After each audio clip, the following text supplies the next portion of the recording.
Budget ইতিমধ্যেই পেশ হয়ে গিয়েছে আর নির্মলা সীতারামনের পেশ করা এই বাজেটকে তীব্র কটাক্ষ করলেন মুখ্যমন্ত্রী মমতা বন্দ্যোপাধ্যায়।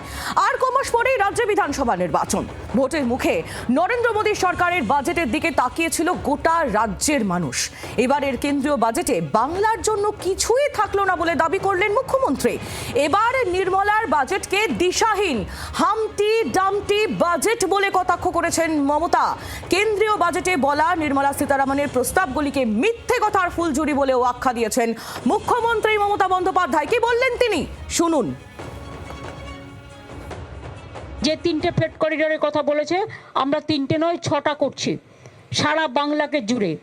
কাজেই টোটালটাই মিথ্যে কথার ফুলঝুরি, হামটি ডামটি বাজেট। মুখ্যমন্ত্রী মমতা বন্দ্যোপাধ্যায় তার বক্তব্য আমরা শুনলাম, আপনাদের শোনাবো। কেন্দ্রীয় প্রতিমন্ত্রী সুকান্ত মজুমদার এর পাল্টা কি বললেন। নতুন শব্দটা শিখিয়েছেন, সে আজকাল অনেক কিছু বলছেন। হাম্বা রাম্বা বললে পরে লোকে হাসাহাসি করবে, তাই হামটি ডামটি বলেছেন। উনি বাজেটটা কি ওনাকে বুঝতে গেলে অপেক্ষা করতে হবে ভারতবর্ষের অর্থনীতির মূল যে স্রোত, সেই স্রোতের সাথে এক হতে হবে। ভারতবর্ষের মূল অর্থনৈতিক স্রোতের সাথে বাংলা এই মুহূর্তে নেই। বাংলা সাইডে একটা জায়গায় কোনো জায়গায় বসে নিজের মধ্যে ঘুরপাক খাচ্ছে।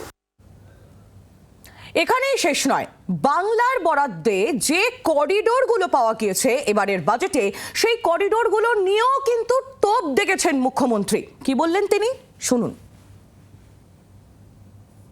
We have already announced 6 economic corridors. It will include Dankuni to Bardhaman, to Bakura, to Durgapur, to Purulia.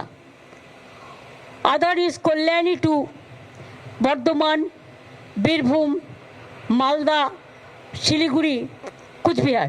6 economic corridors which will cover out the state.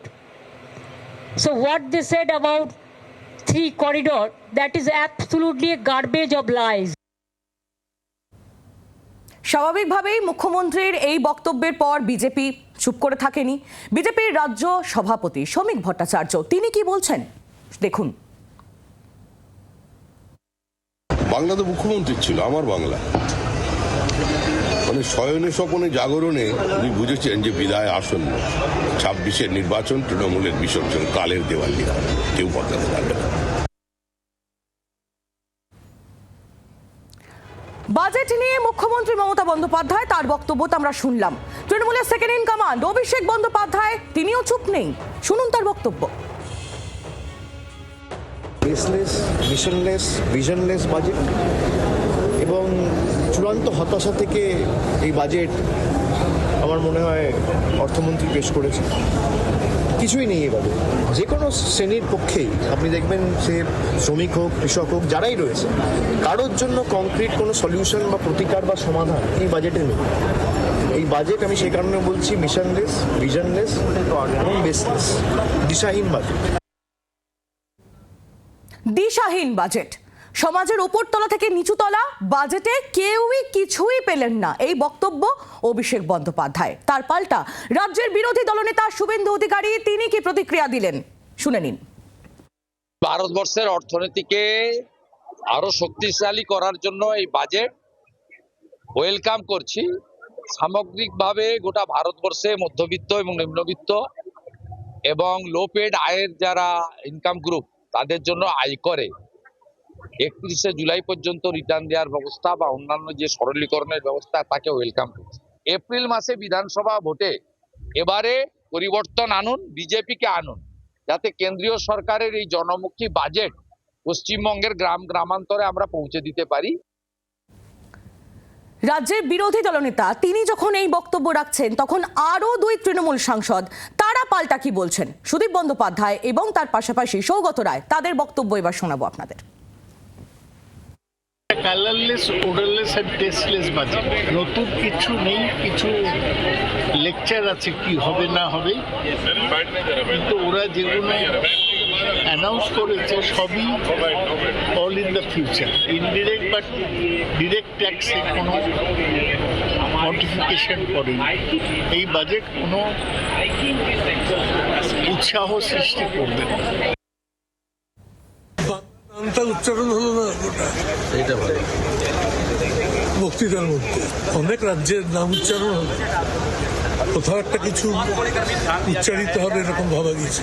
Vote আসছে, তোদের ভোটের জন্যই বিজেপি নিজের ভোটের জন্য কিছু বাড়তি আর্থিক সহযোগিতা করতে পারত, যেটা বিহারের ক্ষেত্রে, অন্ধ্রপ্রদেশের ক্ষেত্রে করেছিল, সেটাও বাংলার জন্য করতে পারবে না।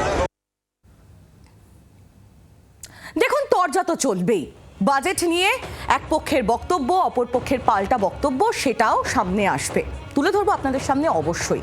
কিন্তু তার সঙ্গে সঙ্গে আমার আপনার মতো সাধারণ মানুষ, তারা কেন্দ্রীয় বাজেটের পর কি ভাবেন যে কি সস্তা হলো আর কি সস্তা হলো না। যেটা জানা যাচ্ছে, সস্তা হবে সোলার পাওয়ারের সামগ্রী, জুতো, মাইক্রো ওভেন, সস্তা হবে ব্যাটারি, কাপড়, চামড়াজাত দ্রব্য, দাম কমবে ক্যান্সারের 17টি ওষুধের, ব্লাড সুগারের ওষুধের, 17টি ক্যান্সারের ওষুধের আমদানি শুল্কও কমলো, সস্তা হচ্ছে সিএনজি, ইভি গাড়ি, আর বাড়ছে খনিজের দাম, বাড়ছে মদের দামও। বাজেটের পর সাধারণ মানুষ, আমার আপনার মতো মানুষ, তারা কি বলছেন শুনুন এবার। শিলিগুড়িতে বেনারসি ট্রেন যে হাই স্পিড করিডোর করা হলো, খুব ভালো হয়েছে। শিলিগুড়ির লোক বেনারসি পর্যন্ত অ্যাক্সেস করতে পারবে। ভারতবর্ষের সর্বপ্রধান তীর্থক্ষেত্রের সাথে শুধু শিলিগুড়ি নয়, পুরো উত্তর পূর্ব ভারত এর উপকৃত হবে। এই যে অবহেলিত উত্তরবঙ্গ অনেক দিক দিয়ে অর্থনৈতিক জোয়ার আসবে। আমাদের আশা করব আমাদের শিল্পক্ষেত্রে কিছু উন্নতি হবে, আমাদের যাতায়াত ব্যবস্থার উন্নতি হবে, পরিবহন ব্যবস্থার উন্নতি হবে। বিহার যা পেয়েছে সেই আন্দাজে তো আমরা তো বাংলায় বিহারের মতন সেরকম এখনো পাইনি। তাতে গরিবদের কোনো উন্নতি হয়নি, গরিবরা শেষ হয়ে যাচ্ছে। যা হচ্ছে বড় লোকদের হচ্ছে না, গরিবদের কি হয়েছে?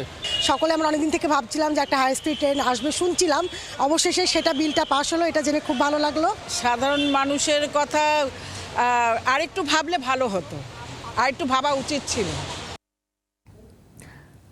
সাধারণ মানুষের কথা আর একটু ভাবা উচিত ছিল। সাধারণ মানুষ তারাই এই বক্তব্য রাখছেন। শিলিগুড়ি এবং কলকাতার বাসিন্দাদের বক্তব্য তো আপনাদের সামনে তুলে ধরলাম।